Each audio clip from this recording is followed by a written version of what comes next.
బ్రహ్మాండ మండలాధ్యక్ష తరంగ విశుద్ధాత్మ కంటే కాలాస్మిన్ రుద్ర శశిశలి శేఖర చంద్రమౌళీశ్వర శేఖర ధగత్ ధగత్ ధగత్ ధగత్ ధగత్ రుద్ర రుద్ర రుద్ర సూక్త ప్రసీద మహ్యం సర్వేశ్వర నమ శివాయ సర్వేశ్వరాయ నమో నమః. ముందుగా అందరికీ మహాశివరాత్రి శుభాకాంక్షలు. శివుడు అంటే అర్థం శుభప్రదం, మంగళకరమైనది అని. శివరాత్రి నాడు శివుని యొక్క జన్మదినం అని చెప్పబడుతుంది. శివరాత్రికి ఎంతో ప్రాముఖ్యత ఉంది. శివుడు అభిషేక ప్రియుడు. అందుకని ఎన్నో పుణ్యక్షేత్రాల్లో శివలింగాలకి అభిషేకాలు చేస్తారు. శివుడు తన భక్తుల కోసం ఎంత దూరం నుండున్నా దిగి వస్తాడు, తన భక్తులని రక్షించుకుంటాడు. అంతెందుకు, మనం మార్కండేయుడిని చూశాము.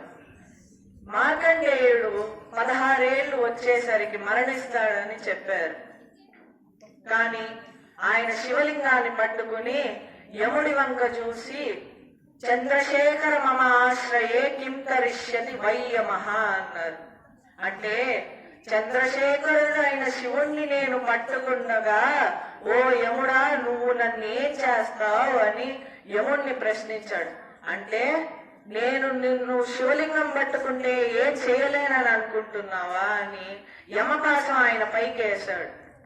అప్పుడు ఆ వేసిన పాశం కొంచెం శివలింగానికి తాకిన వెంటనే చూసి ఆగ్రహించిన శివుడు ఒక్కసారి పైకి లేచి చావునే చంపేవాడిని చంపేశాడు. అందుకే ఆయన్ని కాలాంతకుడు అంటాడు, చావునే చంపినవాడు అని. యముణ్ణి తర్వాత అందరూ సూక్తి చేసి ఓ సర్వేశ్వర, ఈయన లేకపోతే ఈ జగత్తు నడవదు, దయచేసి ఈయన్ని బ్రతికించండి అని అడిగితే అప్పుడు బ్రతికించాడు. నా భక్తుల కోసం నేను జగత్తుని కూడా నాశనం చేయడానికి సిద్ధం. కాబట్టి సృష్టి స్థితి లయలన్నీ నాలోనే ఉన్నాయని శివుడు మనందరికీ తెలిపాడు. త్రిపురాంతక వదలో శివుడు యుద్ధం చేసిన వెంటనే ఆయన ధనుర్బాణముల నుండి బాణములు బయటికి వెళ్తుంటే త్రిపురాంతకం మొత్తం గజగజ గజలాడిపోయింది. Tripurantakam నిలవలేకపోయింది.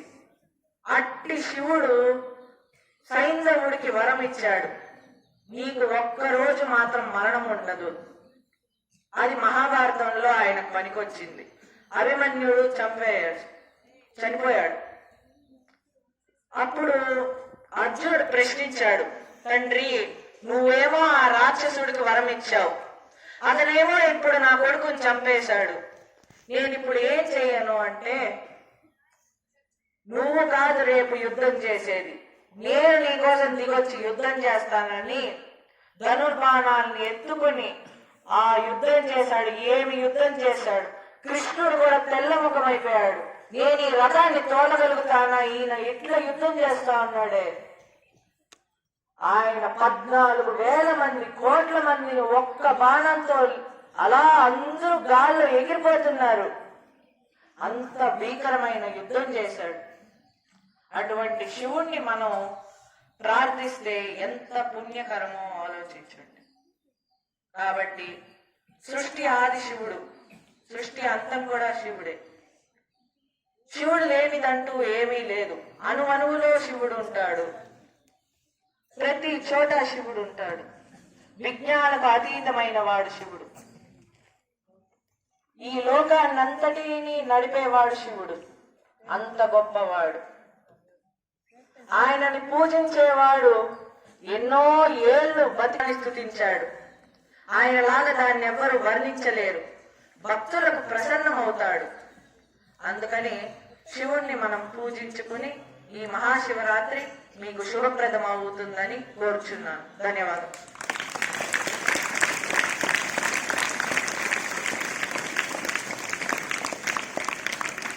Dance by children of 40.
Children of class 4, 5, 6 and 7.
మళ్ళీ అందరికీ మహాశివరాత్రి శుభాకాంక్షలు.